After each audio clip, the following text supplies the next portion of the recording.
আসসালামু আলাইকুম প্রিয় চাকরি প্রত্যাশী ভাই বোন, আশা করি আপনারা সবাই ভালো ও সুস্থ আছেন। আমি শাহিন স্যার আপনাদের সবাইকে স্বাগত জানাচ্ছি সাধারণ জ্ঞানের আজকের ক্লাসে। আজকে আমরা সাধারণ জ্ঞানের ১৯তম ক্লাস করব এবং এই ক্লাসে গুরুত্বপূর্ণ একটি টপিক নিয়ে আলোচনা করব ইনশাল্লাহ। আজকে আমাদের আলোচ্য বিষয় হচ্ছে জাতিসংঘ। জাতিসংঘ থেকে এ টু জেড আজকের ক্লাসে আলোচনা করা হবে এবং চাকরির পরীক্ষা জাতিসংঘ এবং তার বিভিন্ন সংস্থা ও সংগঠন থেকে অনেকগুলো প্রশ্ন বিভিন্ন সময় এসে থাকে। তো সেই প্রশ্নগুলোর উত্তর আজকে জেনে নিব। আজকের ক্লাসে মুখস্থ অংশে আপনার জন্য থাকছে বিখ্যাত সমুদ্র বন্দর।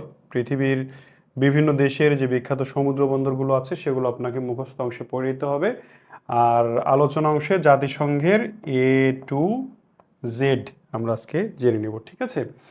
আর যারা এখনও আমাদের all in one question bank বইটি কিনেননি তারা দ্রুত বইটি সংগ্রহ করুন। আপনার চাকরির প্রস্তুতিকে 100% নিশ্চিত করতে, 100% পাকাপোক্ত করতে বইটি অনেক কার্যকরী। শুরু করব জাতিসংঘ নিয়ে আলোচনা। তো শুরুতেই একটু পটভূমি বলি। আমরা এরপরে দু একটা ক্লাস পরে যুদ্ধ সম্পর্কে ক্লাস করব। তো সেই ক্লাস মানে যুদ্ধের প্রসঙ্গটা একটু টেনে আনতে হবে জাতিসংঘ পড়তে হলে প্রথমে। দেখেন, পৃথিবীতে বিশ্বযুদ্ধ হয়েছে দুটি। একটি হচ্ছে প্রথম বিশ্বযুদ্ধ, যেটি 1914 থেকে 19 পর্যন্ত হয়েছিল। আর আরেকটা হচ্ছে 1939 থেকে 1945 পর্যন্ত দ্বিতীয় বিশ্বযুদ্ধ। প্রথম বিশ্বযুদ্ধ শেষ হওয়ার পরে একটি বৃহৎ আন্তর্জাতিক সংগঠন তৈরি হয়েছিল যার নাম হচ্ছে লিগ অব নেশনস। 1920 সালে তৈরি হয়েছিল এবং এই সংগঠনটি তৈরির উদ্দেশ্য ছিল বিশ্ব শান্তি প্রতিষ্ঠা, বিশ্বে যেন এরকম যুদ্ধ আর না হয়। কিন্তু ওই প্রতিষ্ঠানটি ব্যর্থ হয়েছিল তার উদ্দেশ্য পূরণে। তার ব্যর্থতার কারণেই মূলত দ্বিতীয় বিশ্বযুদ্ধ সংঘটিত হয়েছিল। এরপরে দ্বিতীয় বিশ্বযুদ্ধ যখন শুরু হয়ে গেল 1939 সালে, তো এরপরে দ্বিতীয় বিশ্বযুদ্ধ তো চলছিল। একদিকে বিশ্ব নেতারা যুদ্ধে, মানে বিশ্ব নেতাদের অনেকেই, প্রায় অধিকাংশ যুদ্ধে জড়িয়ে পড়েছিলেন। অন্যদিকে তারা চিন্তা করছিলেন কিভাবে পরপর খুব কাছাকাছি সময়ে বিশ্ব দুটি বিশ্বযুদ্ধের সম্মুখীন হয়ে গেল। তো কিভাবে এই বিশ্বকে আহ, পরবর্তী আবারও কোনো বিশ্বযুদ্ধ হওয়া থেকে মুক্ত করা যায়, পৃথিবীতে কিভাবে শান্তি প্রতিষ্ঠা করা যায়, বিভিন্ন দেশগুলো তাদের ন্যায্য মর্যাদা নিয়ে কিভাবে বাঁচতে পারে, এইগুলো বিষয় নিয়ে বিশ্ব নেতাদের মধ্যে আলোচনা শুরু হলো। 1941 সাল থেকে মূলত এই আলোচনাটা শুরু হয় এবং ফাইনালি 1945 সালে এর একটা ফলাফল আসে, যারই নাম হচ্ছে জাতিসংঘ।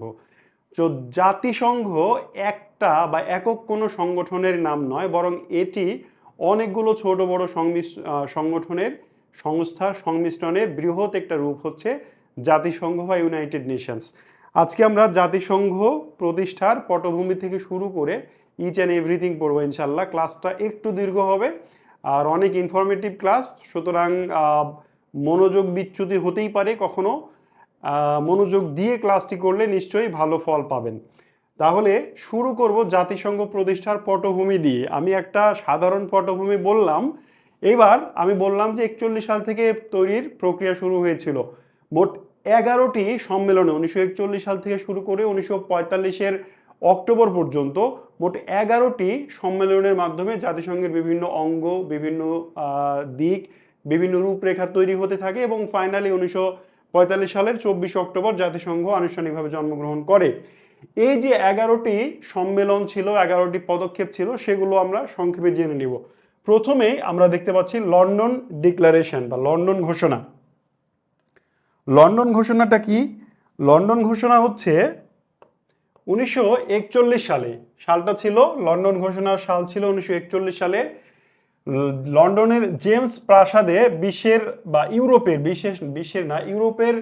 9টি দেশের প্রবাসী সরকার লন্ডনের জেমস প্রাসাদ থেকে একটি ঘোষণা দেয় যে আমরা একটি আন্তর্জাতিক সংগঠন তৈরি করব যা বিশ্বকে শান্তির পথে নিয়ে যাবে। এটাকে বলা হচ্ছে জাতিসংঘ তৈরির বা জাতিসংঘ প্রতিষ্ঠার প্রথম পদক্ষেপ, এই লন্ডন ঘোষণা। এরপরে প্রথম চুক্তি হয় 1941 সালে আটলান্টিক সনদের মাধ্যমে। 1941 সালে আটলান্টিক মহাসাগরে ব্রিটিশ রণতরী, যা দ্বিতীয় বিশ্বযুদ্ধ করছে এরকম একটা রণতরী বা যুদ্ধ জাহাজ, যার নাম হচ্ছে প্রিন্স অফ ওয়েলস, এই যুদ্ধজাহাজটির নাম হচ্ছে প্রিন্স অফ ওয়েলস। এটি কোন মহাসাগরে ভাসছে? আটলান্টিক মহাসাগরে ভাসছে।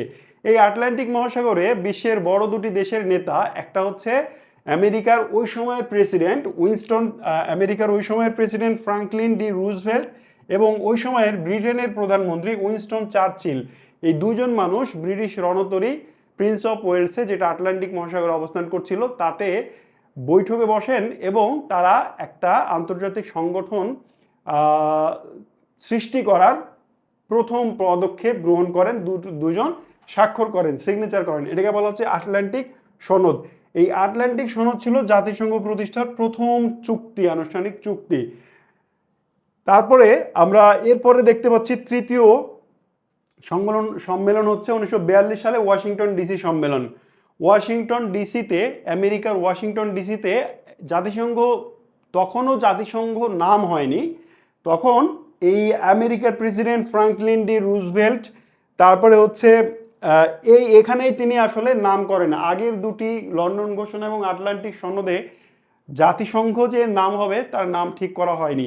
প্রথম ওয়াশিংটন ডিসি সম্মেলনেই প্রেসিডেন্ট ফ্রাঙ্কলিন ডি রুজভেল্ট জাতিসংঘের নামকরণ করেন ইউনাইটেড নেশনস। পরীক্ষা জিজ্ঞেস করবে জাতিসংঘের নামকরণ কে করেন, কবে করেন, কোথায় করেন? ফ্রাঙ্কলিন ডি রুজভেল্ট 1942 ওয়াশিংটন ডিসিতে। এছাড়া এই সম্মেলনে প্রেসিডেন্ট রুজভেল্ট ছাড়াও ব্রিটেনের প্রধানমন্ত্রী উইনস্টন চার্চিল, সোভিয়েত ইউনিয়নের প্রতিনিধি এবং চীনের প্রতিনিধি, এই লোকগুলো আরও, মানে প্রথম সম্মেলনে শুধু ব্রিটেন আর আমেরিকার রাষ্ট্রপ্রধান ছিলেন। এরপরে তারা এখানে সোভিয়েত ইউনিয়ন এবং চীনকে যুক্ত করলো যেন এর আরও বাস্তবায়ন করা যায়। এরপরে আমরা দেখব কাসাব্লাঙ্কা সম্মেলন। 1942 সালেই হয়েছিল। কাসাব্লাঙ্কা হচ্ছে মরক্কোর একটি শহর। জাতিসংঘ প্রতিষ্ঠার উদ্দেশ্যে আফ্রিকা মহাদেশে অনুষ্ঠিত একমাত্র সম্মেলন। মূলত নাৎসি জার্মানিকে নিঃশর্তভাবে আত্মসমর্পণ করতে বাধ্য করার জন্যই এ সম্মেলন অনুষ্ঠিত হয়েছিল। এরপরেরটা হচ্ছে তেহরান সম্মেলন, 1943 সালে হয় ইরানের রাজধানী তেহরানে। এই সম্মেলনে সারা বিশ্বের দেশগুলোকে এই সংগঠনে যুক্ত হওয়ার জন্য তারা আহ্বান জানায়। এরপরে হচ্ছে মরক্কো সম্মেলন, মস্কো সম্মেলন। আমরা জানি মস্কো হচ্ছে রাশিয়ার রাজধানী। এই রাশিয়ার রাজধানী মস্কোতে 5 রাষ্ট্রের রাষ্ট্রপ্রধান একত্রিত হন এবং তারা মস্কো ডিক্লারেশন দেন বা মস্কো ঘোষণা দেন। এতে আরও কিছু অগ্রগতি হয়। এরপর হচ্ছে ভার্জিনিয়া সম্মেলন। ভার্জিনিয়া সম্মেলন হয়েছিল আমেরিকার ভার্জিনিয়া অঙ্গরাজ্যে 1943 সালে। এখানে FAO বিশ্ব খাদ্য সংস্থা গঠনের সিদ্ধান্ত গৃহীত হয়। এরপরে পরের সম্মেলনটা হচ্ছে ব্রেটন উডস সম্মেলন, 1944 সালে হয়েছিল। এই সম্মেলনে 3টি বৃহৎ আন্তর্জাতিক সংগঠন প্রতিষ্ঠার উদ্যোগ নেওয়া হয়েছিল। একটি হচ্ছে IMF, একটা হচ্ছে IBRD, আর একটা হচ্ছে গ্যাট, বা যা পরবর্তীতে WTO রূপ ধারণ করেছিল। বর্তমানে WTO নামে পরিচিত যে সংগঠন, তারই পূর্ব নাম ছিল গ্যাট। তো এখন দেখেন, আমি শুরুতেই বলেছি জাতিসংঘ একটা কোনো সংস্থার নাম নয়, বরং অনেকগুলো সংস্থার সম্মিলিত রূপের নাম হচ্ছে জাতিসংঘ। দেখেন, এই সম্মেলনের মাধ্যমে আমাদের যে বিশ্ব খাদ্য সংস্থা আছে সেটা গ্রহণ করার সিদ্ধান্ত হয়েছিল গঠন করার। এরপরে IMF, IBRD বা বিশ্ব ব্যাংক এবং গ্যাট বা WTO, এই 3টি সংগঠন প্রতিষ্ঠা হয়েছিল ব্রেটন উডস সম্মেলনের মাধ্যমে। এই দুটি সংগঠনকে ব্রেটন উডস ইনস্টিটিউট বলা হয়, যেটা আমরা একটু পরে আবার দেখব। এছাড়া এই সম্মেলনে ডলারকে আন্তর্জাতিক মুদ্রা হিসেবে ঘোষণা করা হয়েছিল। এখন যে বিভিন্ন দেশ সোনার বদলে ডলার তাদের ব্যাংকের রিজার্ভ বা রেভিনিউ রাখে, এটা প্রতিষ্ঠিত হয়েছিল এই ব্রেটন উডস সম্মেলনের মাধ্যমে 1944 সালে। এরপরে সম্মেলনটা ছিল ডাম্বারটন সম্মেলন। এটা হয়েছিল 1944 সালেই। নিরাপত্তা পরিষদ গঠন এবং 5টি স্থায়ী সদস্য রাষ্ট্র নির্ধারিত হয়েছিল এই ডাম্বারটন সম্মেলনে। এছাড়া এখানে নিরাপত্তা পরিষদ ও ইকোসক নামে 2টি আলাদা আলাদা উইং গঠনের সিদ্ধান্ত হয়েছিল। দেখেন, জাতিসংঘ আস্তে আস্তে নিজের রূপ ধারণ করছে। জাতিসংঘের যে কয়েকটা পরিষদ আছে, অঙ্গ সংগঠন আছে, তার মধ্যে এখানেই আমরা 3টা দেখতে পাচ্ছি। 2টা নিরাপত্তা পরিষদ, যার 5টা স্থায়ী সদস্য, যাদের ভেটো ক্ষমতা একটু পরে তা আমরা দেখব পাবে তারা। আর সামাজিক ও অর্থনৈতিক পরিষদ বা ইকোসক গঠনের সিদ্ধান্ত হয়েছিল তাহলে এই ডাম্বারটন সম্মেলনে। আপনাকে এই প্রত্যেকটা সম্মেলন, বিশেষ করে লাল কালারের যে সম্মেলন আমি লাল কালার করে রেখেছি এগুলো সম্পর্কে বেশি প্রশ্ন আসবে।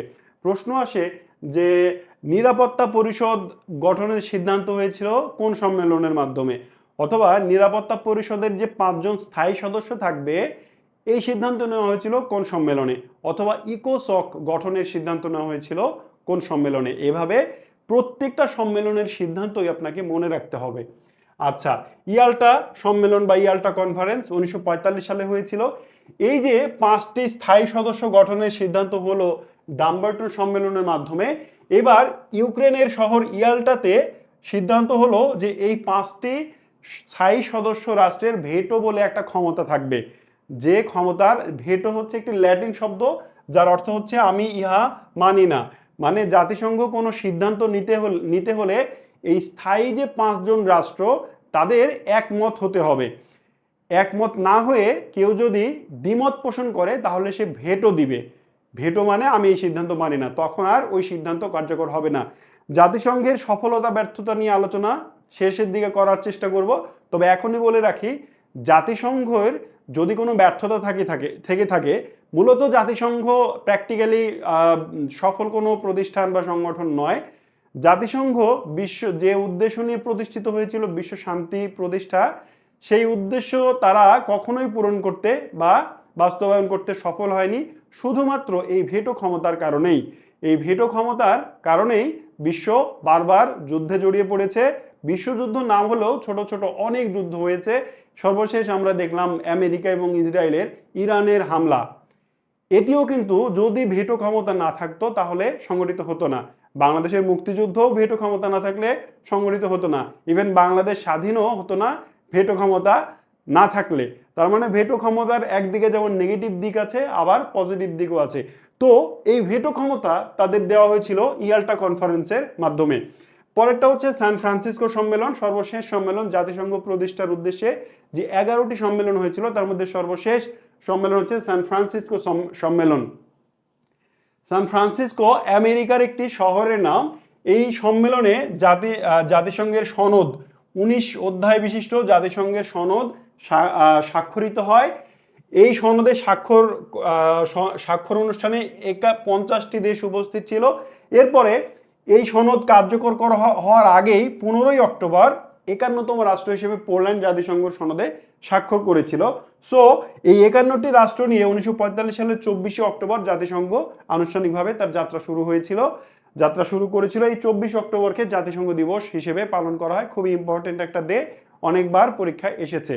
তাহলে আমরা দেখলাম 1941 সাল থেকে শুরু করে 1945 সালের 24শে অক্টোবর পর্যন্ত বিভিন্ন নানা সম্মেলনের মাধ্যমে বিভিন্ন অর্গান, বিভিন্ন ক্ষমতা ইত্যাদি তৈরি হলো এবং ফাইনালি 1945 সালের 24শে অক্টোবর জাতিসংঘ নামক বিশ্বের বৃহত্তম সংগঠন প্রতিষ্ঠিত হলো।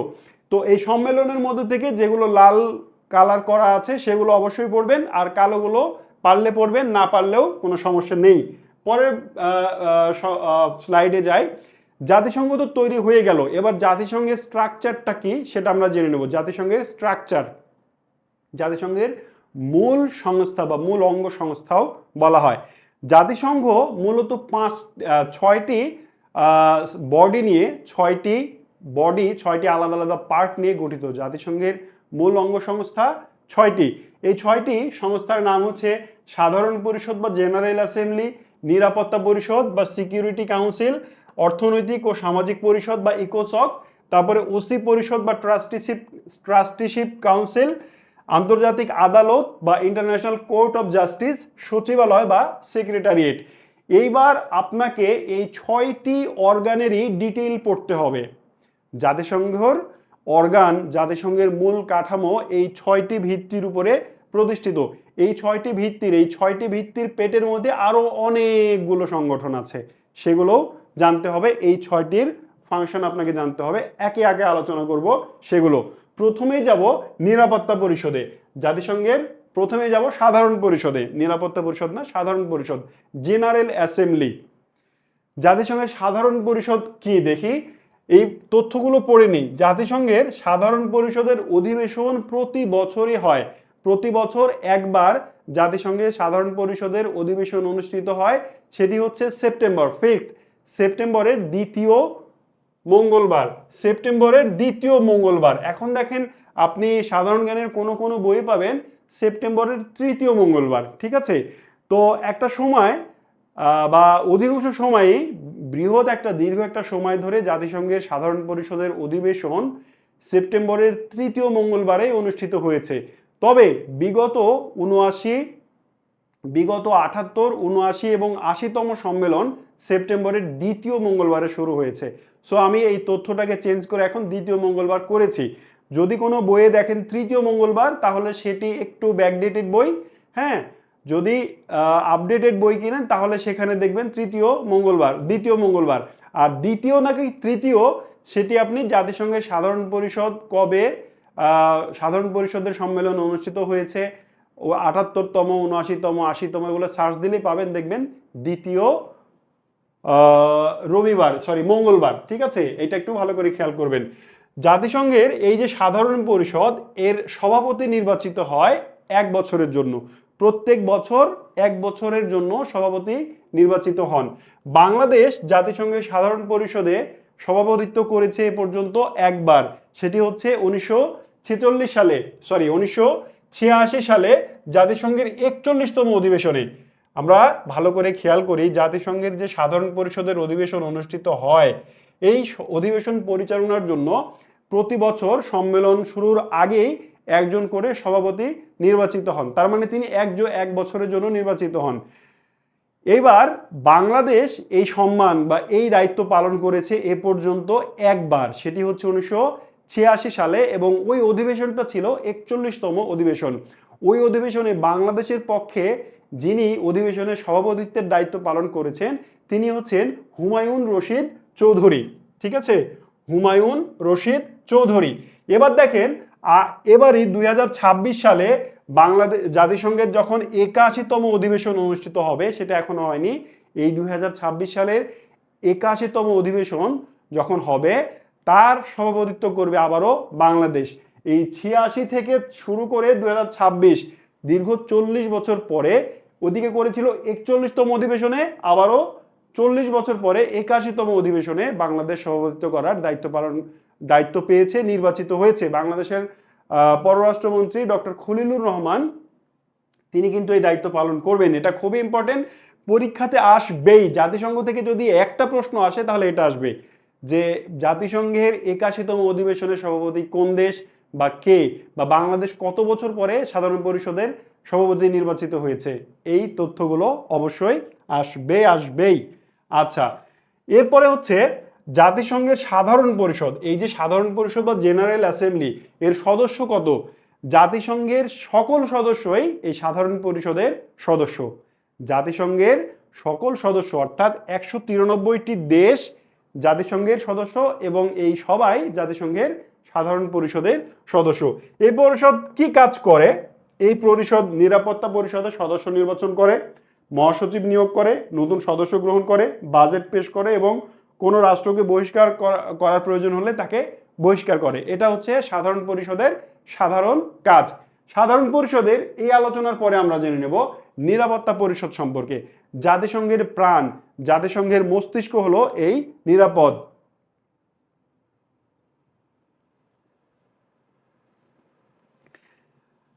নিরাপত্তা পরিষদ। এটি হচ্ছে সাধারণ পরিষদের একেবারে মস্তিষ্ক বা প্রাণ।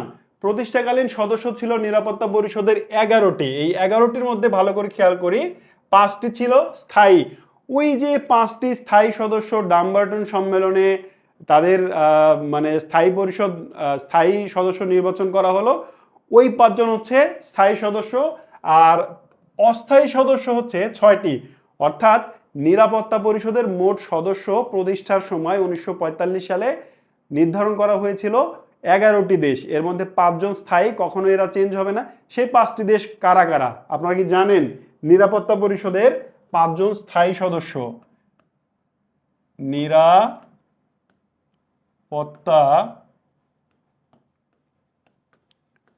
পরিষদের 5টি স্থায়ী সদস্য কারা? নিরাপত্তা পরিষদের 5টি স্থায়ী সদস্য কারা?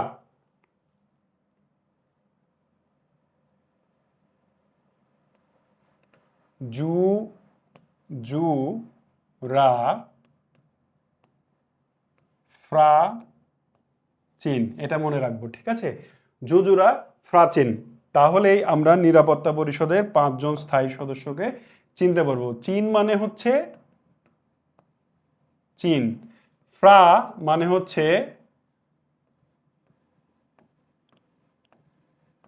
ফ্রান্স, রা মানে হচ্ছে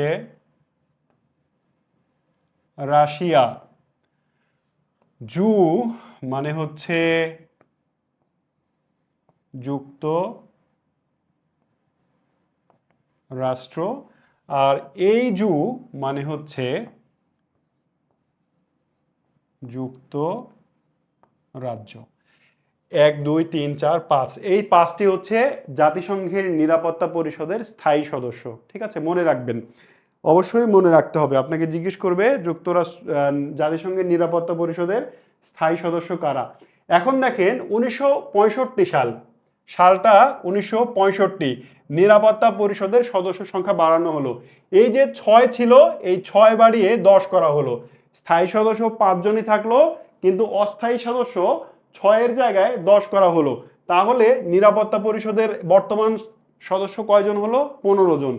এই জিনিসটা মনে রাখতে হবে যে 65 সালের আগ পর্যন্ত কয়জন ছিল আর 65 সালের পরে বর্তমানে কয়জন। আচ্ছা, এই স্থায়ী সদস্যগুলো নিরাপত্তা পরিষদের যে অস্থায়ী সদস্য, তারা 2 বছরের জন্য নির্বাচিত হয়।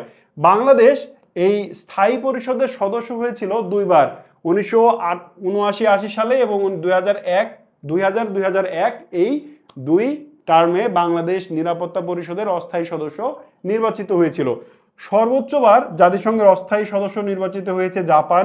নিরাপত্তা পরিষদের সভাপতির মেয়াদ 1 মাস, মনে রাখতে হবে, খুবই গুরুত্বপূর্ণ। প্রতি 1 মাস পর পর নিরাপত্তা পরিষদের সভাপতি চেঞ্জ হয়। যদি আমরা অন্যদিকে দেখলাম সাধারণ পরিষদের সভাপতি 1 বছরের জন্য নির্বাচিত হন, কিন্তু নিরাপত্তা পরিষদের 1 মাসের জন্য।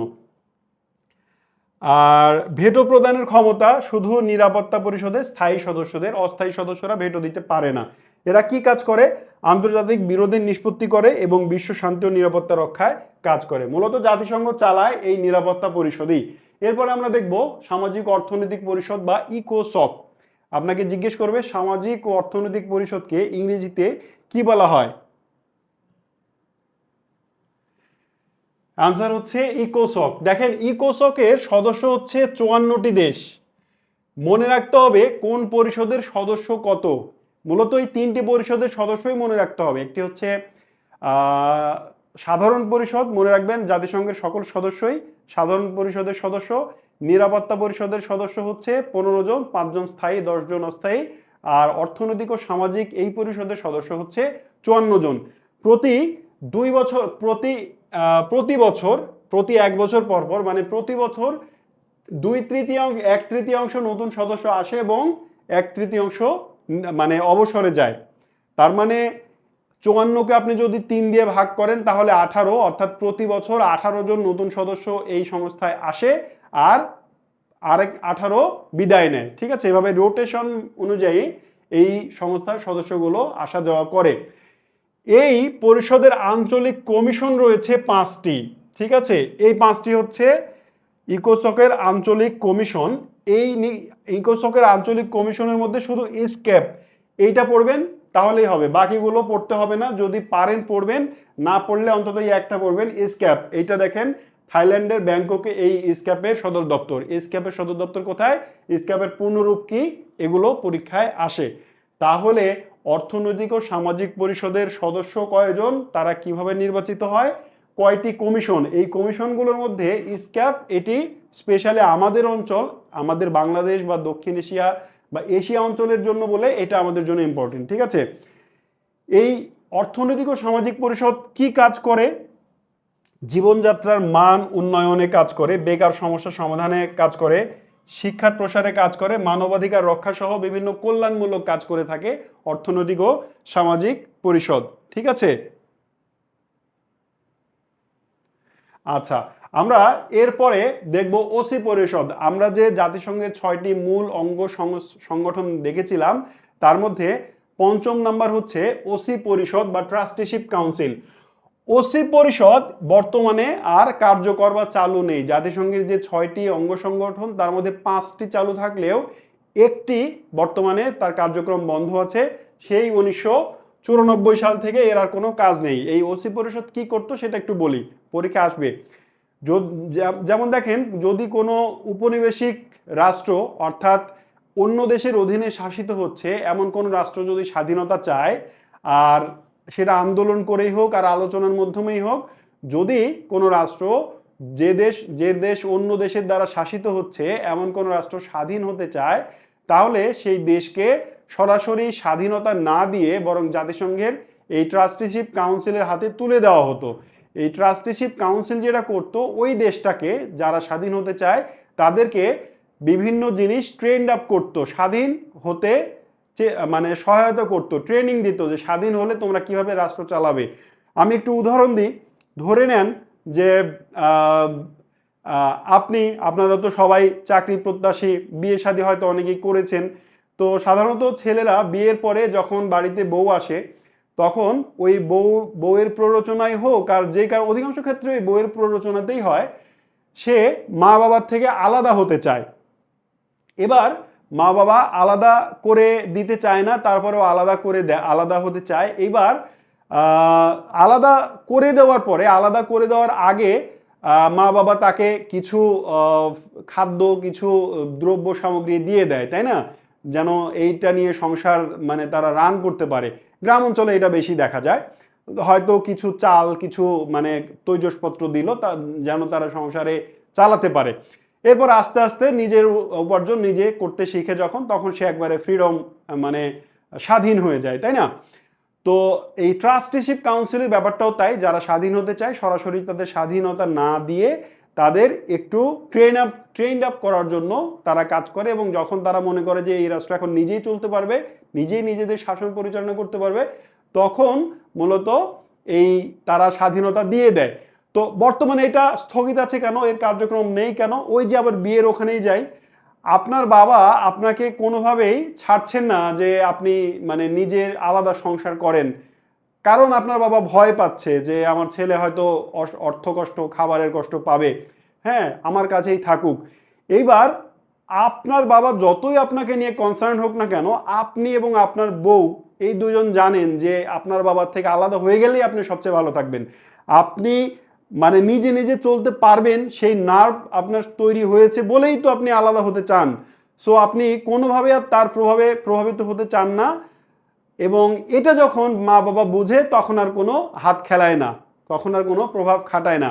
ট্রাস্টিশিপ কাউন্সিলও তাই। যারা স্বাধীন হতে চাচ্ছে তারা নিজেরা নিজেদের শাসন করতে পারবে বলেই তো স্বাধীন হতে চাচ্ছে। সো ওই ট্রাস্টিশিপ কাউন্সিলে আমার দরকার নাই, আমি পারি, ছেড়ে দাও আমাকে, আমি আমার নিজেরটা বুঝে নিব। দেশগুলো যখন নব্য স্বাধীনতাপ্রাপ্ত স্বাধীনতা আন্দোলনকারী দেশগুলো যখন এটা বলা শুরু করলো, তখন ট্রাস্টিশিপ কাউন্সিলের কাজ শেষ হয়ে গেল। আচ্ছা, সচিবালয় হচ্ছে মার্কিন যুক্তরাষ্ট্রের নিউ ইয়র্কে অবস্থিত জাতিসংঘের সম্মেলন যেখানে হয় সেটি হচ্ছে সচিবালয়। সচিবালয় থেকে খুব বেশি পড়ার কিছু নাই। জাতিসংঘের যে মহাসচিব, ইনি হচ্ছেন সচিবালয়ের প্রধান বা জাতিসংঘের প্রধান। তিনি 5 বছরের জন্য নির্বাচিত হন। সচিবালয় নিউ ইয়র্কে ম্যানহাটনে অবস্থিত, এতটুকু মনে রাখলেই চলবে। এরপরে আন্তর্জাতিক আদালত বা আইসিজে। আন্তর্জাতিক আদালত অবস্থিত নেদারল্যান্ডের দ্য হেগ শহরে। এর বিচারকের সংখ্যা 15 জন। একজন বিচারক 9 বছরের জন্য নির্বাচিত বা নিয়োগপ্রাপ্ত হন। এর সভাপতির মেয়াদ 3 বছর। এটার কাজ কি, এটাই সবচেয়ে গুরুত্বপূর্ণ। এই আন্তর্জাতিক বিচারালয় পুরোটাই অনেক অনেক গুরুত্বপূর্ণ। আপনাকে এখান থেকে প্রত্যেকটা পয়েন্ট থেকে আপনাকে প্রশ্ন করবে, সো ভালো করে মনে রাখবেন। কাজ কি করে সেটা দেখি। এই আদালতে কোনো ব্যক্তির বিরুদ্ধে কোনো ব্যক্তি মামলা করতে পারে না, বরং দেশের বিরুদ্ধে দেশ মামলা করতে পারে, ঠিক আছে? বাংলাদেশের সাথে ভারতের কোনো বিষয় নিয়ে সমস্যা হলো, বাংলাদেশ কোনোভাবেই ভারত বাংলাদেশকে তার ন্যায্য অধিকার, ন্যায্য হিস্সা প্রদান করছে না। এবার বাংলাদেশ চাইলে এই আইসিজেতে গিয়ে বিচার চাইতে পারবে, মামলা করতে পারবে ভারতের বিপক্ষে। আমি উদাহরণ দিলাম। এভাবে জাতিসংঘের প্রত্যেকটা সদস্যই একে অপরের বিরুদ্ধে ন্যায্য অধিকার বা যৌক্তিক দাবি আদায়ের জন্য মামলা করতে পারে। এখানে কোনো ব্যক্তিগত বিচার হয় না। আর একটা আদালত আছে, সেটাকে বলা হয় ICC, ICC, International Court of Justice. ওইটারও সদর দপ্তর বা প্রধান কার্যালয় নেদারল্যান্ডের হেগ শহরে। কিন্তু ওইটা আর এটা এক জিনিস নয়। এটা কি আন্তর্জাতিক আদালত, জাতিসংঘের সংস্থা না হলেও জাতিসংঘ আন্তর্জাতিক অপরাধ আদালত এবং স্থায়ী সালিসি আদালত জাতিসংঘের সংস্থা নয়। কি হলো? আন্তর্জাতিক আদালত জাতিসংঘের সংস্থা হলেও আন্তর্জাতিক অপরাধ আদালত এবং স্থায়ী সালিসি আদালত জাতিসংঘের সংস্থা নয়। বুঝতে পারছেন? মানে ওটি আইসিসি আর আইসিজে দুটি আলাদা।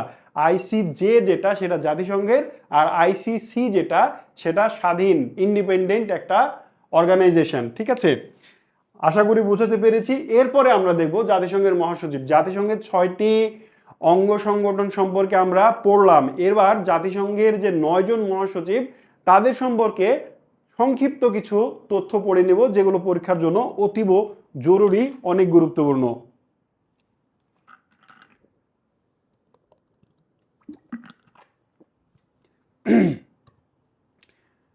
গধূলির আকাশ শেষ বিকেলের মেয়ে হালিমা আক্তার। আপনারা ভালোই গল্প সল্প করছেন দেখছি কমেন্টে।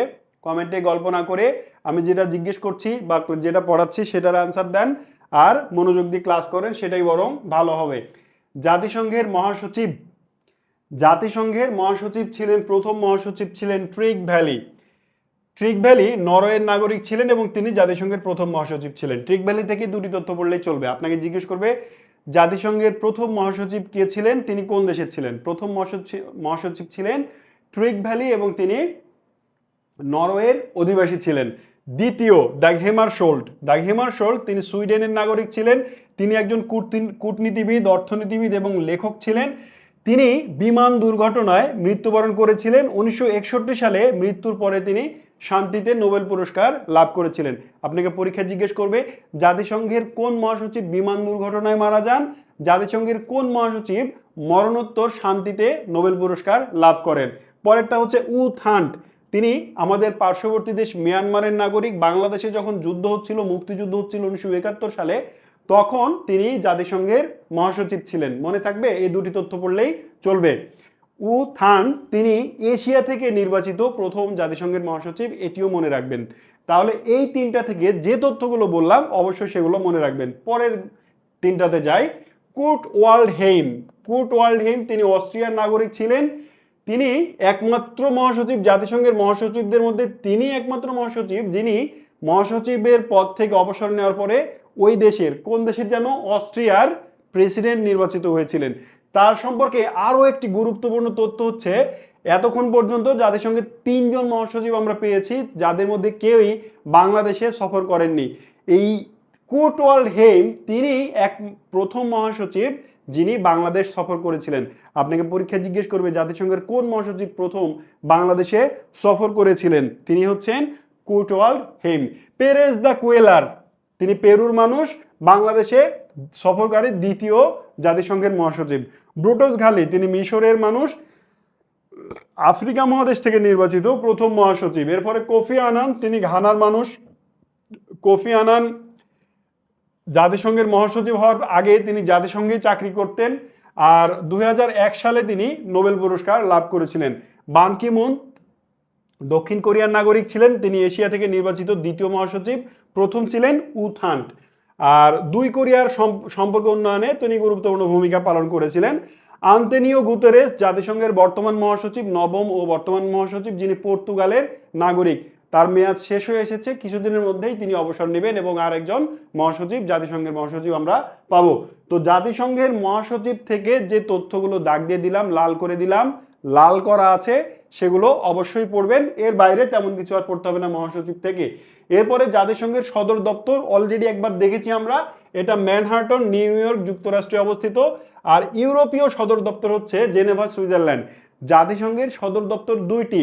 প্রধান সদর দপ্তর আমরা সবাই জানি আমেরিকার নিউ ইয়র্কের ম্যানহাটনে অবস্থিত, যেখানে সাধারণ পরিষদের সভা অনুষ্ঠিত হয়, এই বিল্ডিংটা। এছাড়াও জাতিসংঘের ইউরোপীয় একটা সদর দপ্তর আছে, যেটা সুইজারল্যান্ডের জেনেভায় অবস্থিত।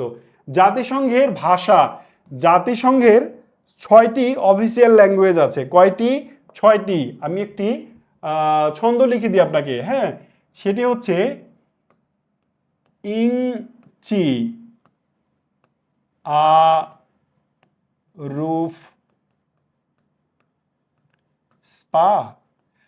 হ্যাঁ, মনে করেন আপনি চাইনিজ, আপনি আপনার বান্ধবী ইংচি, ইংচি আপনার বান্ধবী, তাকে আপনি জিজ্ঞেস করছেন আরুফ স্পা, মানে তুমি কি স্পা করেছো? যে মেয়েরা স্পা করে না, স্পা করা কি সেটা আমি জানি না, তবে স্পা নামে বিউটি পার্লারে কিছু একটা করে সেটা জানি। তো ওই যে স্পা, সেটা করেছে কিনা ইঞ্চি তাকে জিজ্ঞেস করছে। এর মাধ্যমে আমরা জাতিসংঘের 6টি অফিসিয়াল ল্যাঙ্গুয়েজ মনে রাখতে পারি। এগুলো হচ্ছে স্পা মানে হচ্ছে স্প্যানিশ, স্প্যানিশ বা স্পেনের ভাষা। ফ মানে হচ্ছে ফরাসি, ফার্সি কিন্তু না, মনে রাখবেন ফরাসি বা ফ্রেঞ্চ, ফরাসি বা ফ্রেঞ্চ, ফরাসি বা ফ্রেঞ্চ, ফ্রান্সের ভাষা। তারপরে হচ্ছে রু মানে হচ্ছে রুশ, রুশ বা রাশিয়ান। তারপরে হচ্ছে মানে হচ্ছে আরবি, আরবি। চি মানে হচ্ছে চীনা বা চাইনিজ, আর মানে হচ্ছে ইংরেজি, ইংরেজি। ইংরেজি, চীনা, আরবি, রুশ, ফরাসি এবং স্প্যানিশ, 6টি। এই 6টি হচ্ছে জাতিসংঘের অফিসিয়াল ল্যাঙ্গুয়েজ। খুবই ইম্পর্টেন্ট, মনে রাখতে হবে। জাতিসংঘের প্রতীক, জাতিসংঘের প্রতীক হচ্ছে এটি, নীল পটভূমির মাঝখানে একটি পৃথিবীর মানচিত্র এবং দুপাশে দুটি জলপাই পাতা। জলপাই পাতাকে বলা হয়, জলপাই গাছকে বলা হয় শান্তির বৃক্ষ, আর জলপাই পাতা হচ্ছে শান্তির পাতা, ঠিক আছে। জলপাই শান্তির প্রতীক। বিশ্ব শান্তির প্রতিষ্ঠার উদ্দেশ্যে যেহেতু জাতিসংঘ প্রতিষ্ঠিত হয়েছিল, সো এই পৃথিবীকে জলপাই পাতা দিয়ে বেষ্টন করে রেখেছে, এটাই হচ্ছে জাতিসংঘের প্রতীক। আর জাতিসংঘের প্রতীকটাই হচ্ছে আসলে জাতিসংঘের পতাকা, আলাদা কিছু নয়। ওটাই যখন খুঁটির সঙ্গে বেঁধে দিবে তখন হয়ে যাবে জাতিসংঘের পতাকা। এই হচ্ছে জাতিসংঘের এই বিষয়গুলো ভালো করে পড়ে নেবেন। এরপর হচ্ছে জাতিসংঘের সদস্য। আমরা জাতিসংঘের বিভিন্ন অর্গানের সদস্য পড়েছি, এবার ফাইনালি জাতিসংঘের সদস্য কয়টি সেটি দেখি। প্রতিষ্ঠাকালীন সদস্য 51টি, সেটা আমরা দেখলাম। পোল্যান্ড 51তম সদস্য ছিল। জাতিসংঘের মোট সদস্য বর্তমানে 193টি। 193তম দেশ হচ্ছে দক্ষিণ সুদান, যেটা 2011 সালে সদস্যপদ লাভ করেছে। জাতিসংঘের সবচেয়ে নতুন বা সর্বশেষ সদস্য হচ্ছে দক্ষিণ সুদান। স্বাধীন দেশ কিন্তু জাতিসংঘের সদস্য নয় এরকম দেশ আছে 2টি, একটি হচ্ছে কসোভো আর একটি হচ্ছে ভ্যাটিকান। স্থায়ী পর্যবেক্ষক হচ্ছে ভ্যাটিকান এবং ফিলিস্তিনি। এই তথ্যগুলো পড়ে নেবেন। জাতিসংঘে চাঁদার পরিমাণ, জাতিসংঘ চালাতে খরচ হয়। এই যে জাতিসংঘের আরো আমরা সামনে অনেক সংগঠন সংস্থা পড়ব, প্রত্যেকটা সংগঠন সংস্থায় হিউজ পরিমাণ টাকা খরচ হয়। এগুলো কোত্থেকে আসে? সদস্য দেশগুলোর চাঁদার মাধ্যমে আসে। এবার দেখি জাতিসংঘে চাঁদার পরিমাণ কার কত। একটি দেশ জাতিসংঘে চাঁদা দিতে পারবে তার মোট বাজেটের 25%। মনে করেন কোনো দেশের বাজেট 100 টাকা, তাহলে সে জাতিসংঘে চাঁদা দিতে পারবে 25 টাকা। এটা হচ্ছে শতকরা হিসাব, আপনারা তো শতকরার অঙ্ক জানেন। মোট বাজেটে 25% চাঁদা দিতে পারে কোনো সদস্য দেশ। সর্বোচ্চ চাঁদা দেয় আমেরিকা, তাদের বাজেটের 22%। আমেরিকা তাদের বাজেটের 22% চাঁদা দেয় জাতিসংঘে। দ্বিতীয় জাপান এবং তৃতীয় অবস্থানে আছে চীন সদস্য মানে চাঁদার দিক থেকে। বাংলাদেশ কয় টাকা চাঁদা দেয়? বাংলাদেশ তার মোট বাজেটের 0.01% চাঁদা দেয়। বিশাল চাঁদা দেয় বাংলাদেশ কিন্তু জাতিসংঘে, ঠিক আছে। বাংলাদেশের মোট বাজেটের 0.01% চাঁদা বাংলাদেশ জাতিসংঘকে প্রদান করে, এটি ভালো করে মনে রাখবেন। আচ্ছা, এরপরে আমরা দেখি জাতিসংঘে বাংলাদেশ। জাতিসংঘের বিভিন্ন অর্গানে বাংলাদেশের সদস্যপদ থেকে শুরু করে বিভিন্ন ক্ষেত্রে বাংলাদেশের কি অবদান, কি ভূমিকা, সেটি আমি এখানে নোট করে দিয়েছি। এটি আমি মুখে বলছি না, আপনি পড়ে নেবেন, আপনি যেন খুঁজতে না হয় কোথাও, সেজন্য আমি এটা রেখেছি। দেখেন অনেকগুলো পয়েন্ট আছে বাংলাদেশ অ্যাপ্লিকেশন করা থেকে শুরু করে শেষ পর্যন্ত, এটি আমি মুখে বলছি না, এটি পড়ে নেবেন, ঠিক আছে? এই পার্টটা খুবই ইম্পর্টেন্ট আপনার জন্য। জাতিসংঘে বাংলাদেশ, 2টা স্লাইড আছে এর উপরে। এরপরে আমরা দেখব জাতিসংঘের বিশেষায়িত সংস্থা। জাতিসংঘের 6টি মূল সংস্থার পরেও আরো অনেকগুলো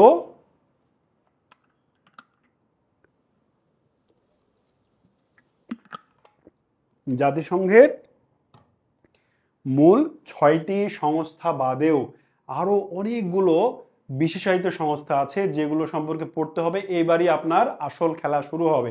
হ্যাঁ, আপনি এরপরে আপনি বলতে বাধ্য হবেন, স্যার এতগুলো এত কিছু কিভাবে মনে রাখবো? যেভাবেই মনে রাখেন মনে রাখতে হবে, এটাই কথা। চাকরি পেতে হলে মনে রাখতে হবে।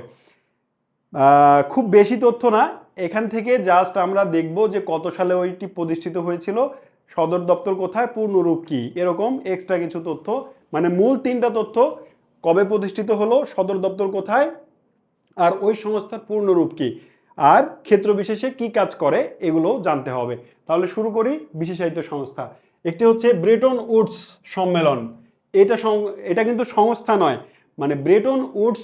আমরা এর আগে দেখেছি জাতিসংঘ প্রতিষ্ঠার যে 11টি সম্মেলন ছিল তার মধ্যে ব্রেটন উডস সম্মেলনে একটি, যেখানে আমরা দেখেছি আইএমএফ, আইবিআরডি এবং গ্যাট প্রতিষ্ঠার সিদ্ধান্ত নেওয়া হয়।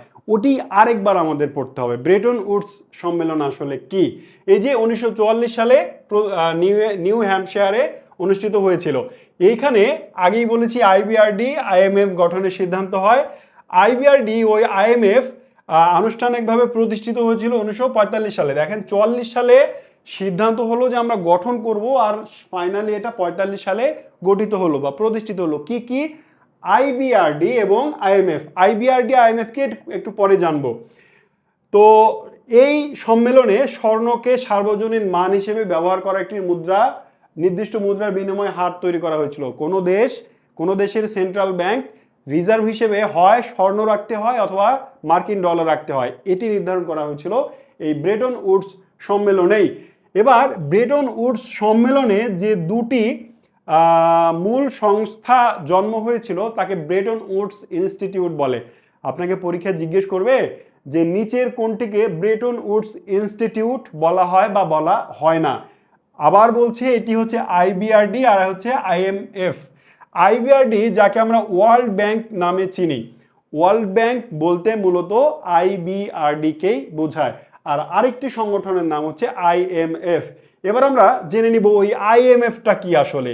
আইএমএফ, এই যে আইএমএফ, আইএমএফ মানে ইন্টারন্যাশনাল মনিটারি ফান্ড। এটা ব্রেটন উডস ইনস্টিটিউট, 2টির মধ্যে এটি একটি।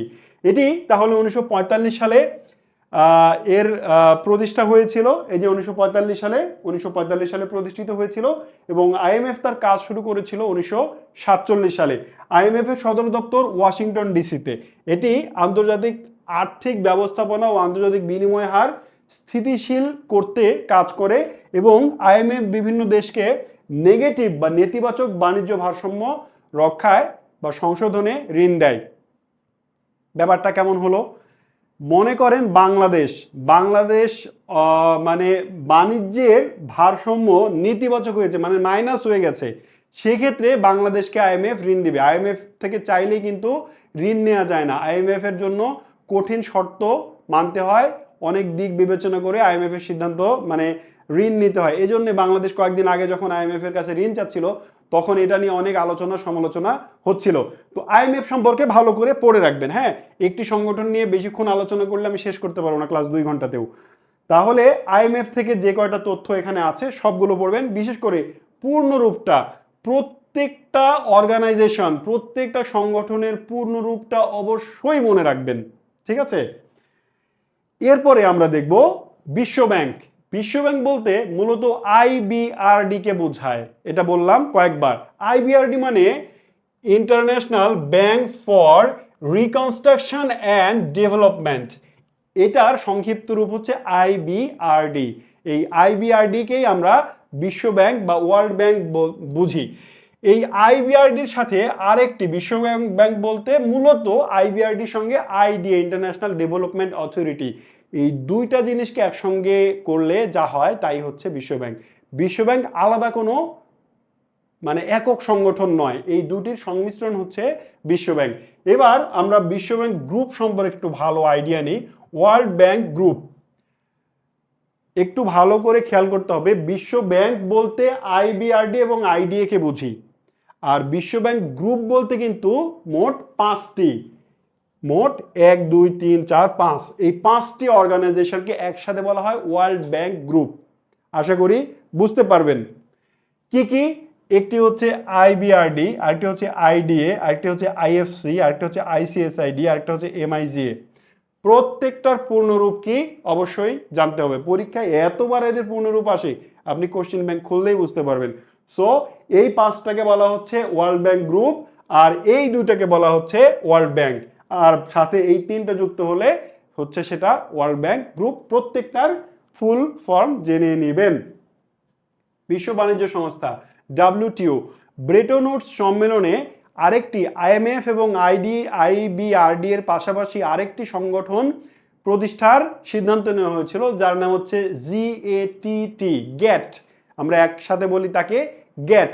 এর পূর্ণরূপ হচ্ছে, জিএটিটি এর পূর্ণরূপ হচ্ছে general agreement on trade and tariffs, tariffs and trade, general agreement on tariffs and trade. এই গ্যাট প্রতিষ্ঠিত হয় 1944 সালে ব্রেটন উডস সম্মেলনের মাধ্যমে, এবং 1947 সালে এটি কার্যকর হয়। ঠিক আছে, এরপরে এই প্রতিষ্ঠান তৈরির পরেও দীর্ঘ 8 বছর ধরে আলোচনা চলতে থাকে এর সংস্কারের জন্য, পরিপূর্ণ রূপদানের জন্য। এই 8 বছরের আলোচনাকে বলা হয় উরুগুয়ে রাউন্ড। মানে 1986 থেকে 1994 সাল পর্যন্ত এই দীর্ঘ 8 বছর উরুগুয়ে একটি দেশের নাম, দক্ষিণ আমেরিকার অবস্থিত। উরুগুয়েতে দীর্ঘ 8 বছর ধরে এই গ্যাট নামক সংগঠনের সংস্কার, পরিবর্ধন, পরিমার্জনের কাজ চলতে থাকে, এবং সর্বশেষ 1995 সালে এই গ্যাট পরিবর্তিত হয়ে ডাব্লিউটিও নামক সংগঠনের জন্ম হয়। তাহলে গ্যাটের পরবর্তী আপডেট ভার্সন কি? ডাব্লিউটিও বা ওয়ার্ল্ড ট্রেড অর্গানাইজেশন। এই ওয়ার্ল্ড ট্রেড অর্গানাইজেশন, গ্যাট থেকে ওয়ার্ল্ড ট্রেড অর্গানাইজেশন, মানে এই চেঞ্জটা হতে 8 বছর আলোচনা করতে হয়েছিল, এটি মনে রাখতে হবে। আচ্ছা, এরপরে হচ্ছে ডাব্লিউটিও এর সদর দপ্তর কোথায়? খুব ইম্পর্টেন্ট, সুইজারল্যান্ডের জেনেভায়। দেখেন, আপনি সংস্থার সদর দপ্তর পড়তে গিয়ে পাগল হয়ে যাবেন। কোনোটা অধিকাংশই দেখবেন সুইজারল্যান্ডের জেনেভায়, এবার দেখবেন লন্ডনে, প্যারিসে, ওয়াশিংটন ডিসিতে, নিউ ইয়র্কে, ঠিক আছে, অস্ট্রিয়ার রাজধানী ভিয়েনায়, অনেক সংগঠন। বিশ্বের অধিকাংশ সংগঠনের বা সংস্থার সদর দপ্তর সুইজারল্যান্ডের জেনেভায়। ঠিক আছে, তবে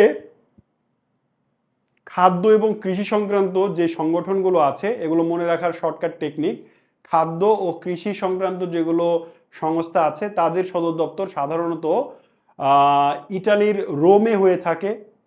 তারপরে আপনার যেগুলো আর্থিক সংগঠন, যেমন আইএমএফ, আইবিআরডি, আইডিএ, তারপর হচ্ছে আইসিএসআইডি, এরকম যেটা আমরা আগের পেজে পড়লাম ওয়ার্ল্ড ব্যাংক গ্রুপ বলতে যা বুঝি, এগুলো মানে অর্থনৈতিক টাকা পয়সা সংক্রান্ত যেগুলো সংগঠন, তাদের সদর দপ্তর মূলত ওয়াশিংটন ডিসিতে হয়।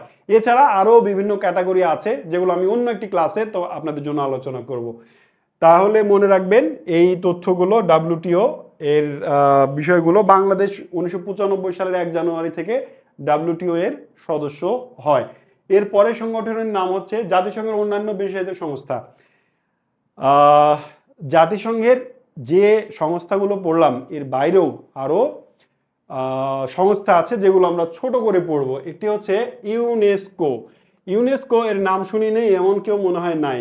জাতিসংঘের শিক্ষা, বিজ্ঞান ও সংস্কৃতি বিষয়ক সংগঠনের নাম হচ্ছে ইউনেস্কো, যারা সাধারণত বিভিন্ন শিক্ষা, বিজ্ঞান এবং সাংস্কৃতিক জায়গাকে হেরিটেজ এবং সংরক্ষিত এলাকা বলে ঘোষণা করে। বাংলাদেশের সুন্দরবন, বাংলাদেশে পাহাড়পুর বৌদ্ধবিহার, এগুলো কিন্তু ওয়ার্ল্ড হেরিটেজ সাইট, তাই না? এই হেরিটেজ সাইটগুলো ঘোষণা করার দায়িত্ব হচ্ছে ইউনেস্কোর। ইউনেস্কো এর পূর্ণরূপ কি সেটি অবশ্যই জানতে হবে, এতবার পরীক্ষা এসছে। United Nations educational, scientific and cultural organisation. যদি ইংরেজিটা মনে না থাকে তাহলে বাংলাটা মনে রাখবেন শিক্ষা, শিক্ষার ইংরেজি কি এডুকেশন, বিজ্ঞান সায়েন্স, সংস্কৃতির ইংরেজি কি কালচার, তাই না? তাহলে ইউনাইটেড নেশনস, এই ইউএন মানে অলওয়েজ ইউনাইটেড নেশন হবে, এটা মনে রাখবেন। যেখানে ইউএন দেখবেন সেখানেই তার পূর্ণরূপ হবে ইউনাইটেড নেশনস। বা থাকলো বাকি ই মানে এডুকেশনাল, এস মানে সায়েন্টিফিক, আর সি মানে কালচারাল, আর ও মানে হচ্ছে অর্গানাইজেশন। এবার আপনি এন্ড বাট অর নট কিছু প্রিপোজিশন লাগাবেন না, কনজাংশন এগুলো লাগাতে হবে। আচ্ছা, এটি প্রতিষ্ঠিত হয় 1945 সালে। এর সদর দপ্তর ফ্রান্সের প্যারিসে অবস্থিত। এটি বিশ্ব ঐতিহ্য ঘোষণা করে। বাংলাদেশ 1972 সালের সদস্যপদ লাভ করে। এটি কলিঙ্গ পুরস্কার প্রদান করে। বাংলাদেশের আব্দুল্লাহ আল মুতি শরফুদ্দিন, তিনি একমাত্র ব্যক্তি যিনি ইউনেস্কোর কলিঙ্গ পুরস্কার লাভ করেছেন। এই কয়েকটা তথ্য জানলেই চলবে ইউনেস্কো থেকে আপাতত। এরপরে হচ্ছে আইএলও বা ইন্টারন্যাশনাল লেবার অর্গানাইজেশন, বিশ্বের শ্রমিকদের নিয়ে কাজ করে, শ্রমিকদের অধিকার আদায়ে কাজ করে। এই আইএলও 1919 সালে প্রতিষ্ঠিত হয়েছিল। এবার প্রশ্ন হচ্ছে জাতিসংঘ প্রতিষ্ঠিত হয়েছে 1945 সালে আর আইএলও প্রতিষ্ঠিত হয়েছে 1919 সালে। তাহলে আইএলও কেমনে জাতিসংঘের একটি সংস্থা হয়, সংগঠন হয়? হ্যাঁ হয়। আইএলও প্রতিষ্ঠিত হয়েছিল মূলত ওই যে লিগ অব নেশনসের জন্মের পর থেকে। লিগ অব নেশনস মারা গেছে, বিলুপ্ত হয়ে গেছে, কিন্তু ওখানকার একটা সংগঠন যেটা শ্রমিকদের নিয়ে কাজ করে ওইটাকে পরবর্তীতে জাতিসংঘের মধ্যে ইনক্লুড করা হয়েছে। বোঝাতে পেরেছি? আচ্ছা, এই আইএলও সম্পর্কে ভালো করে পড়ে রাখবেন এই কয়েকটা তথ্য। আইএলও বলেছে 14 বছরের নিচে কোনো শিশুকে দিয়ে মানে শারীরিক পরিশ্রম করিয়ে নেওয়া দণ্ডনীয় অপরাধ। ঠিক আছে, এরপরেরটা হচ্ছে ডাব্লিউটিও বা ওয়ার্ল্ড হেলথ অর্গানাইজেশন। করোনার সময় এই সংস্থার ব্যাপক ভূমিকা আমরা দেখেছি। এছাড়া বিশ্ববাসীর স্বাস্থ্য রক্ষায় জাতিসংঘের যে অর্গানগুলো খুব বেশি অ্যাক্টিভ, বিশ্বের মানুষের জন্য কল্যাণ বয়ে এনেছে, বিশ্বের মানুষের উপকার করতে পেরেছে, তার মধ্যে একটি সংগঠন হচ্ছে এই WHO ওয়ার্ল্ড হেলথ অর্গানাইজেশন। ঠিক আছে, এটি 1948 সালে প্রতিষ্ঠিত হয়। 194টি দেশের সদস্য। সুইজারল্যান্ডের জেনেভায় সদর দপ্তর অবস্থিত। ভারতের নয়াদিল্লিতে এশিয়ান অঞ্চলের হচ্ছে সদর দপ্তর অবস্থিত। এই সংস্থার উদ্যোগে 7ই এপ্রিল, প্রতি বছর 7ই এপ্রিল বিশ্ব স্বাস্থ্য দিবস পালিত হয়। করোনার মধ্যে এই ডাব্লিউটিও এর পরামর্শক হিসেবে নিয়োগ পেয়েছিলেন বাংলাদেশি চিকিৎসক ডাক্তার সেজুতি সাহা।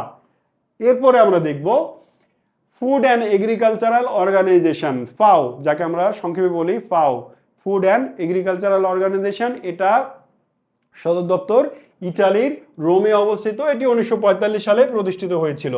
বাংলাদেশ 1972 সালে এর সদস্যপদ লাভ করে। আচ্ছা, এতটুকু তথ্য জানলেই চলবে। তারপর হচ্ছে ওয়ার্ল্ড ফুড প্রোগ্রাম WFP, এটি বিশ্ব খাদ্য সংস্থা। এটিরও সদর দপ্তর ওই যে বললাম খাদ্য সংক্রান্ত ইটালির রোমে অবস্থিত। 1961 সালে প্রতিষ্ঠিত হয় আর শান্তিতে 2020 সালে নোবেল পুরস্কার পেয়েছিল। এটা না জানলেও চলবে, খালি সদর দপ্তর জানলেই চলবে এখান থেকে।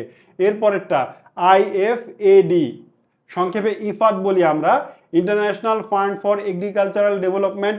একইভাবে এটাও কৃষি এবং খাদ্য নিয়ে কাজ করে। সো এর সদর দপ্তর ইটালির রোমে। IAEA, international atomic energy agency, এর সদর দপ্তর খুব ইম্পর্টেন্ট অস্ট্রিয়ার ভিয়েনায় অবস্থিত। 1957 সালে প্রতিষ্ঠিত হয়েছিল এবং 2005 সালে এটি শান্তিতে নোবেল পুরস্কার লাভ করেছিল। বর্তমান বিশ্বের যুদ্ধ প্রতিরোধের জন্য খুব বড় ভূমিকা পালন করে থাকে IAEA, মানে পারমাণবিক বোমার বিস্তার রোধে যে প্রতিষ্ঠান কাজ করে। আপনি যদি বাংলাদেশে এই যে রূপপুরে পারমাণবিক বিদ্যুৎ কেন্দ্র করা হলো, এর জন্য IAEA থেকে সার্টিফিকেট নিতে হয়েছে। IAEA বা ইন্টারন্যাশনাল অ্যাটমিক এনার্জি এজেন্সি, এর সার্টিফিকেট ছাড়া পৃথিবীর কোনো দেশ কোনো পারমাণবিক কার্যক্রম পরিচালনা করতে পারবে না। IMO মানে ইন্টারন্যাশনাল ম্যারিটাইম অর্গানাইজেশন, এটি সমুদ্র বিষয়ক আন্তর্জাতিক সংস্থা জাতিসংঘের অধীনে। এর সদর দপ্তর যুক্তরাজ্যের লন্ডনে অবস্থিত। এই দুটি তথ্য বললেই চলবে। পরেরটা হচ্ছে WIPO, মানে world intellectual property organisation. GI পণ্যের নাম শুনেছেন, জিআই পণ্য, বাংলাদেশের জিআই পণ্য ঘোষণা করে, পৃথিবীর অন্যান্য দেশে জিআই পণ্য ঘোষণা করে। এই জিআই পণ্য ঘোষণা করে যে প্রতিষ্ঠান তার নাম হচ্ছে WIPO, world intellectual property organisation. 1967 সালে প্রতিষ্ঠিত হয়েছিল। সদর দপ্তর সুইজারল্যান্ডের জেনেভায় অবস্থিত।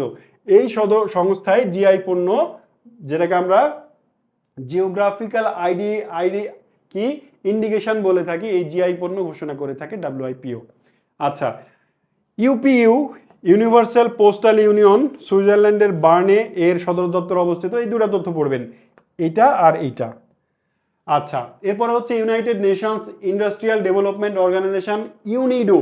ইউনিডো এর সদর দপ্তর কোথায়, এতটুক তথ্য, একটা তথ্য পড়লেই চলে।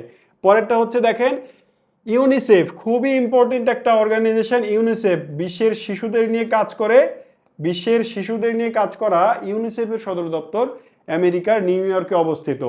আইটিইউ ইন্টারন্যাশনাল টেলিকমিউনিকেশন ইউনিয়ন এর সদর দপ্তর সুইজারল্যান্ডের জেনেভায় অবস্থিত। বিশ্বের টেলিযোগাযোগ নিয়ে কাজ করে জাতিসংঘের এই সংস্থা। দেখেন আমি অনেক তথ্য আছে, তার মধ্যে খুবই সংক্ষেপে পড়াচ্ছি, কারণ এতগুলো অর্গানাইজেশন আমি যদি আরও তথ্য দিই আপনি মাথায় রাখতে পারবেন না। ইভেন আমি আজকের ক্লাসে যে তথ্যগুলো দিচ্ছি আমার স্লাইডে যা আছে, এটিও একদিনে পড়ে রাখা মনে রাখা সম্ভব নয়। আপনি যদি একদিনে এটা সকল তথ্য মনে রাখতে পারেন তাহলে আপনি রোবট, মানুষের পক্ষে সম্ভব নয়। সো একদিনে পারবেন না, কয়েকদিনে দিনে দিনে বারবার পড়ে এটা আয়ত্ত করবেন, ঠিক আছে?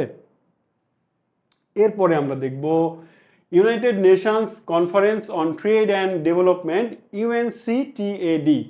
এটি বিশ্ব বাণিজ্য উন্নয়নে একটি মানে গুরুত্বপূর্ণ ভূমিকা পালন করে থাকে। এর সদর দপ্তর সুইজারল্যান্ডের জেনেভায় অবস্থিত। খুব গুরুত্বপূর্ণ এই তথ্যটা, ইউএনসিটিএডি ওয়ার্ল্ড ইনভেস্টমেন্ট রিপোর্ট প্রকাশ করে। কে কত ইনভেস্ট কোথায় করলো, কোন দেশের ইনভেস্ট কোথায়, কার বাণিজ্য ঘাটতি কোন দেশের সাথে কত, এই জিনিসটা নিয়ে গবেষণা এবং প্রকাশ করে এই ইউএনসিটিএডি, ঠিক আছে? আচ্ছা, পরেরটা হচ্ছে United Nations high commission for refugees. এই যে বিভিন্ন দেশে যুদ্ধের কারণে শরণার্থী তৈরি হয়, বিভিন্ন দেশে যুদ্ধের কারণে, বাংলাদেশে রোহিঙ্গা শরণার্থী আছে না, বাংলাদেশে রোহিঙ্গা শরণার্থী আছে। এছাড়া বিশ্বের বিভিন্ন ইউরোপীয় বিভিন্ন দেশে, মধ্যপ্রাচ্যের দেশগুলো শরণার্থী আছে। এই শরণার্থী নিয়ে একটা দেশের শরণার্থী আরেকটা দেশে আশ্রয় নিলে তাদের খাওয়ানো পড়ানোর ইত্যাদির দায়িত্ব পালন করে যে সংগঠন, সেটা হচ্ছে UNCHR, United Nations high commission for refuge. Refugee মানে কি, শরণার্থী। তো এর সম্পর্কেই তিনটা তথ্য দিয়েছি, জাস্ট পড়ে নেবেন। পরেরটা হচ্ছে United Nations Development Programme UNDP. UNDP United নেশনসের খুবই ভাইটাল একটা প্রতিষ্ঠান, খুব গুরুত্বপূর্ণ এবং কাজ করে থাকে, প্রচুর কাজ করে এরা। এদের সদর দপ্তর নিউ ইয়র্কে অবস্থিত। হিউম্যান ডেভেলপমেন্ট ইন্ডেক্স প্রকাশ করে এই ইউএনডিপি। মানব উন্নয়ন রিপোর্ট, মানুষের বিভিন্ন সূচকে জীবনযাত্রার মান কোন দেশের কেমন এবং সেগুলো আপগ্রেডের জন্য, উন্নয়নের জন্য কি কি কাজ করা লাগবে, এই পরামর্শগুলো দিয়ে থাকে ইউএনডিপি। ইউএনডিপির সবচেয়ে চমৎকার দুটি প্রোগ্রাম হচ্ছে এমডিজি এবং এসডিজি। এমডিজি এর পূর্ণরূপ হচ্ছে মিলেনিয়াম ডেভেলপমেন্ট গোলস। 2015 সালে ওটার মেয়াদ শেষ হয়েছে। আর বর্তমানে SDG sustainable development goals, SDG বর্তমানে চালু আছে। তাহলে এই এমডিজি এবং এসডিজি এই দুটি প্রোগ্রাম কে চালাচ্ছে, ইউএনডিপি। তারপরে হচ্ছে UNFPA, United Nations fund for population activities. এটার সদর দপ্তর যুক্তরাষ্ট্রের নিউ ইয়র্কে অবস্থিত। এতটুকু তথ্যই আমরা জানবো এখান থেকে। সর্বশেষ জাতিসংঘের নারী বিষয়ে কয়েকটা সংস্থা পড়ে আমরা আজকের ক্লাস শেষ করব। জাতিসংঘ পরিবেশ নিয়ে কাজ করে, এটা আমরা গত ক্লাসে দেখেছি, আইপিসিসি, ইউএনএফসিসিসি, এগুলো দেখেছি না? জাতিসংঘের পরিবেশ বিষয়ক সংস্থা যেহেতু গত ক্লাসে পড়েছি, তাই আজকে আর ওইটা আমি সামনে আনি নাই। এছাড়া জাতিসংঘ নারীদের নিয়ে ব্যাপক ও বিস্তৃত একটি প্রোগ্রাম চালু আছে, তাদের একটি না একাধিক প্রোগ্রাম চালু আছে। এরকম কয়েকটা বা তিনটা প্রোগ্রাম নিয়ে আমরা পড়ব, খুবই ইম্পর্টেন্ট। দেখেন বিশ্ব পরিবেশ থেকে যেমন প্রশ্ন আসেই, জাতিসংঘের এই নারী বিষয়ক বা আন্তর্জাতিক নারী বিষয়ক ইস্যু থেকেও চাকরির পরীক্ষা প্রচুর প্রশ্ন আসে। সো এই জায়গাটা খুবই গুরুত্বপূর্ণ। জাতিসংঘের উদ্যোগে প্রথমে সিডো সনদ গ্রহণ করা হয়। সিডো মানে কি? Convention on elimination of all forms of discrimination against women, মানে নারীর বিরুদ্ধে সকল বৈষম্য, সকল সহিংসতা প্রতিরোধ করার জন্য জাতিসংঘের প্রথম যে প্রোগ্রাম, তার নাম হচ্ছে সিডো। এটাকে সিডো সনদ বলা হয়। নারীরা আমাদের দেশে সহ বিশ্বের বিভিন্ন দেশে অবহেলিত, নির্যাতিত। ঠিক আছে? এখন আপনি আপনার মনে হতে পারে শাহবাগের, বাংলাদেশের প্রেক্ষাপটে বলছি, শাহবাগের কিছু মেয়েদের কর্মকাণ্ড দেখে বা সোশ্যাল মিডিয়াতে ভাইরাল কিছু মেয়েদের কর্মকাণ্ড দেখে আপনার মনে হতে পারে, বা আপনি যদি কোনো নারী দ্বারা নির্যাতিত হয়ে থাকেন তাহলে আপনার মনে হতে পারে যে নারীরাই বেশি পাওয়ারফুল। হ্যাঁ, পারিবারিক ক্ষেত্রে নারীরা পাওয়ারফুল বটে। কারণ একটা কার্টুনের উদাহরণ দিই, গোপাল ভাঁড় একটা কার্টুন বড়রাই বেশি দেখে ছোটদের চেয়ে, এবং খাইতে বসে গোপাল ভাঁড় কার্টুন প্রায় অনেক মানুষ দেখে, আমি জানি আমার অডিয়েন্স যারা এই মুহূর্তে আছেন তারাও দেখেন। তো ওই কার্টুনে একটা জিনিস দেখবেন, গোপাল ভাঁড়ের এত বুদ্ধি কিন্তু ওর বউয়ের কাছে ওর বুদ্ধির 5 পয়সার দামও নাই। মহারাজ কৃষ্ণচন্দ্র ওর কাছে ওর বউয়ের কাছে ওর তেমন কোনো মূল্য নাই, মন্ত্রীর তো আরো অবস্থা খারাপ। তার মানে নিজের বাড়িতে প্রত্যেকটা পুরুষই নারীদের দ্বারা মানে প্রভাবিত হন, সেটা ঠিক আছে, কিন্তু বৃহৎ পরিসরে নারীরা কিন্তু নির্যাতিত। আপনি আপনার বাড়িতে তাকান, আপনি যে সুযোগ সুবিধাটা নিয়ে বড় হয়েছেন ছেলে হিসেবে, আপনার বোন কিন্তু ওই একই সমান সুযোগ সুবিধা নিয়ে বড় হতে পারে নাই। আপনি হয়তো এখন চাকরির জন্য পড়াশোনা করছেন, আপনারই বোন হয়তো অনেক দিন আগেই বিয়ে করে শ্বশুর শাশুড়ির ঘর করতে, স্বামীর সংসার করতে বাধ্য হয়েছে। আবার তার আপনার যদি মানে মানে এরকম হয়, অনেকেরই বোন, অনেকেরই মা, বাবা এবং বোনের হাজবেন্ড দ্বারা নির্যাতিত, শারীরিক মানসিকভাবে লাঞ্ছিত। এভাবে আলোচনা দীর্ঘ করছি না, এভাবে পৃথিবীর নারী সম্প্রদায় যুগের পর যুগ ধরে নির্যাতিত, অবহেলিত, নিপীড়িত এবং বঞ্চিত হয়ে আসছিল। জাতিসংঘ চিন্তা করলো যে আমরা এত কিছু নিয়ে কাজ করছি, তাহলে আমাদের মানব সমাজের বৃহৎ যে অংশ নারী সমাজ, বঞ্চিত, অবহেলিত, অসহায় নারী সমাজের পাশে আমাদের দাঁড়ানো উচিত। এই চিন্তা থেকেই জাতিসংঘ চমৎকার একটা বিষয় সামনে আনে, যার নাম হচ্ছে সিরো সনদ। আচ্ছা দেখেন, এখান থেকে যে তথ্যগুলো আছে সিরো সনদের একটু পড়ে নেবেন, আমি বিস্তারিত আর আলোচনা করছি না, আলোচনার মাধ্যমে এগুলো সবই চলে আসছে, এগুলো আলোচনার বিষয় না, জাস্ট মুখস্থ করে নেবেন এই পয়েন্টগুলো। ঠিক আছে? এরপরে হচ্ছে আমরা ইউনিফেম এই প্রোগ্রাম সম্পর্কে একটু পড়বো। ইউনিফেম মানে United Nations development fund for women, নারীদের জন্য একটি তহবিল। তহবিল মানে টাকা পয়সা জমা রাখার যে ফান্ড, তাকে ফান্ড বা তহবিল আমরা বলি। তো এর সদর দপ্তর দেখেন যুক্তরাষ্ট্রের নিউ ইয়র্কে। অর্থ সংক্রান্ত অধিকাংশ সংস্থার সদর দপ্তর ওয়াশিংটন ডিসিতে হলেও কয়েকটি ব্যতিক্রম আছে, তার মধ্যে এটি একটি। ইউনিফেম এর সদর দপ্তর নিউ ইয়র্কে অবস্থিত, 1976 সালে প্রতিষ্ঠিত হয়েছিল। এই ইউনিফেমের নাম ইউনিফেম হয়েছে মূলত 1985 সালে। এরপরে 2010 সালে কারেকশন করা হয় ইউনিফেমকে। এই তিনটি সংগঠন, নারী বিষয়ক এই তিনটি সংগঠনকে একত্র করে নতুন আরেকটি সংগঠন গঠন করা হয়, যার নাম হচ্ছে ইউএন উইমেন। 2011 সালে এটি গঠন করা হয়। এই ইউনিফেম মূলত কি কাজ করে? নারীদের জন্য ফান্ড গঠন করে। আপনি বাংলাদেশের নারী, আপনি অবহেলিত, নির্যাতিত, আপনি কিন্তু এই ইউএন উইমেন বা ইউনিফেম থেকে কিন্তু হেল্প পেতে পারেন, কিন্তু সঠিক প্রসিডিওরটা জানতে হবে। আমাদের বাংলাদেশের মানুষ তো, বিশেষ করে গ্রামের যারা নারী, তারা অকথ্য অত্যাচার নির্যাতন সহ্য করলে ইউনিয়ন পরিষদ কি গ্রামের মাতব্বরকেও পর্যন্ত বলে না, তাই না? সো তারা তো জাতিসংঘে যাবে এরকম আশাই করা যায় না।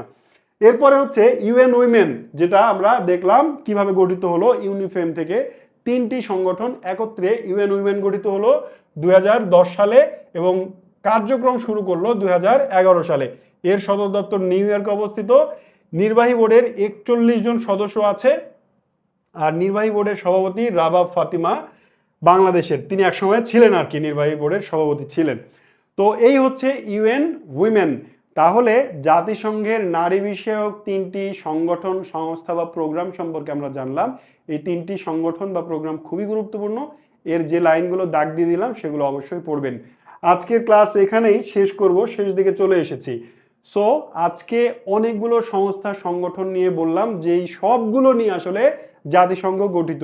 মূলত একটি সংগঠন নিয়েই আলোচনা করেছি, যার নাম জাতিসংঘ। কিন্তু জাতিসংঘের পেটের মধ্যে এতগুলো বাল বাচ্চা বংশধর ছিল। আরো ছোটখাটো কিছু আছে যেগুলো নিয়ে আলোচনা করি নাই, বই আপনি আরো বিস্তারিত হয়তো পাবেন। সো সেখান থেকে এবং আমার স্লাইড থেকে ভালো করে একদিনে না হয় দিনে দিনে, কয়েকদিনে হলেও এই তথ্যগুলো আয়ত্ত করবেন, মুখস্থ করে রাখবেন। এবং পরীক্ষার হলে গিয়ে এখান থেকে প্রশ্ন আসলে সঠিকভাবে উত্তর দিবেন, সেটাই প্রত্যাশা, সেটাই আপনার জন্য দোয়া ও শুভকামনা। আজকের মতো আমি এখানেই বিদায় নিব। দেখা হচ্ছে ইনশাল্লাহ আবারও পরবর্তী ক্লাসে। ততক্ষণ পর্যন্ত সবাই ভালো থাকুন, সুস্থ থাকুন। আল্লাহ হাফেজ।